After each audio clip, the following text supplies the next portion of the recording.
reparti. On va aller travailler. À la base, j'aimerais y aller que 2 heures pour pouvoir dîner avec les enfants. Mais bon, la vérité, je suis pas sûre de mon coup. J'ai un peu la boule d'angoisse. Et pourtant, je devrais pas parce que j'ai récupéré un truc hyper chouette, comme je l'ai dit tout à l'heure, que j'ai montré. Ouais, non, validé. Je suis censée normalement avoir un sourire jusque-là. Mais vous savez, je vous ai expliqué la semaine dernière que la banque m'avait bloqué un de mes comptes pour un truc à la con encore en plus. C'est le même souci que j'ai eu au mois de décembre, sauf que c'est pour le compte pro cette fois-ci. Et ça m'angoisse. Ça m'angoisse. Je suis pas très contente. Les banquiers ici, ils répondent un jour sur 3.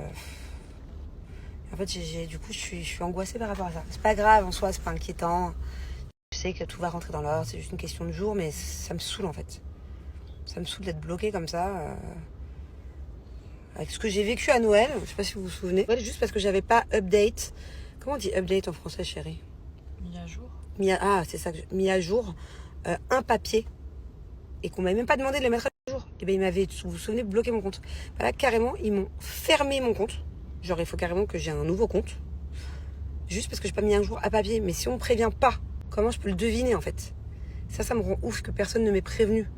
Je trouve ça dingue. Enfin bon, bref, je vais pas vous en parler toutes les semaines de cette histoire, mais ça me met à cran. Ça me met à cran. Je suis à 2 doigts vraiment de changer de banque. Mais le problème, c'est que si je change de banque, ça me reprend 10 jours de plus. Bon, je suis complètement à la bourre. Il est 7h30, 19h30. Je suis toujours pas à la maison, j'ai toujours pas fait à manger. Je cours acheter du bœuf là. Des pâtes au bœuf. Heureusement, ma nanny, elle m'a avancé un peu, elle m'a fait les pâtes. En fait, le soir, quand on est rentré, je vous ai filmé des pâtes que j'avais faites. Après,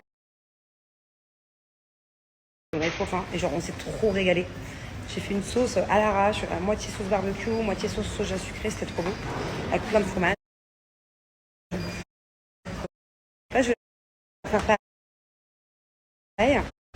Par contre, du coup, Thiago va se coucher un peu plus tard, c'est pas grave. Demain, je vais le faire commencer l'école un peu plus tard, de 20 minutes plus tard, parce qu'il y a un truc entre parents. Enfin, les parents ont le droit de venir pour faire du sport avec les enfants pendant 1 heure dans l'école. Donc du coup, au lieu d'être à l'école à 7h40, il y sera à 8h30. N'hésitez pas à me donner, s'il vous plaît, des petites idées. Thiago est au régime. Bon, pas un régime draconien. Il a 5 ans. Voilà, je veux quand même qu'il mange équilibré.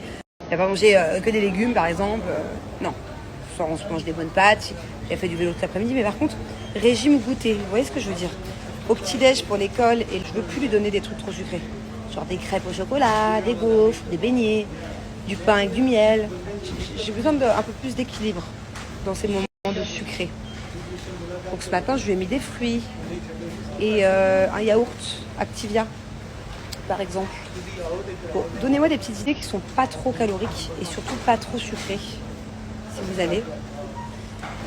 Mais qui sont quand même consistants. Par exemple, là, au goûter, à 4h, il a mangé une banane. Mais je pense pas qu'il va accepter de manger des fruits H24 tout le temps que des fruits.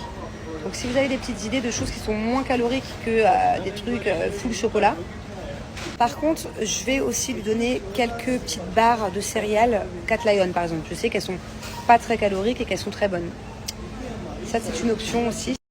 Mais sinon, dites-moi, des marques ou des trucs que les enfants peuvent manger avec plaisir, sans se rendre compte que ils sont un peu au régime. Jamais de boisson gazeuse. Sauf quand on va au restaurant 1 fois sur 2 seulement. Par exemple, la dernière fois qu'on a été, j'ai dit non. Un Coca 0 à partager à 3, moi et les enfants. Et si 1 fois toutes les 2 semaines, il boit un petit peu de boisson gazeuse, c'est un truc comme ça. Et là, pour l'instant, je vais éviter. Et pourtant, on n'en commande pas tant que ça. Donc ça, c'est pas trop le souci. C'est pas ce qui m'inquiète. Il faut que je lui diminue les proportions aussi parce qu'il mange en la même quantité que moi. Je pense qu'il faut que petit à petit, sans qu'il s'en rende compte, je diminue ses proportions. Parce que même de la ratatouille, il est capable de s'en servir 3 fois.